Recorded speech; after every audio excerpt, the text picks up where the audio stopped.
आठवून बघा, कोविडचे आकडे तुम्ही किती वेळा वाचले आहेत? कोणी नाव तरी घेतं का? आणि फक्त 4च वर्ष झाली त्याला.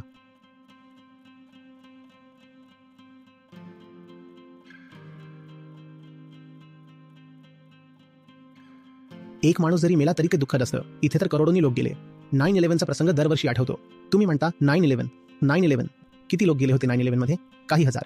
पण ज्या दिवशी भारतात कोविड सुरू झाला होता तो दिवस कुणाला आठवतोय का? कुठल्या तरी वर्तमानपत्रात छापलं जातं का की आजच्या दिवशी भारतात ही आपत्ती सुरू झाली होती, जी स्वतंत्र भारताच्या इतिहासात सर्वाधिक जीव घेणारी ठरली? आपली सामूहिक स्मृतीच पुसून टाकण्यात आली आहे. जणू असं कधी काही झालंच नव्हतं. कोण म्हणतंय की करोडो लोक गेले? अरे नाही, असं काही झालंच नाहीये. आम्हाला तर काही आठवत नाहीये. कोविडला पुसून टाकलंय आपण, कारण आपल्याला हे मान्यच करायचं नाहीये की त्या मृत्यूंपैकी किमान निम्मे तरी आपल्या मूर्खपणामुळे आणि गैरजबाबदारीमुळे झाले होते.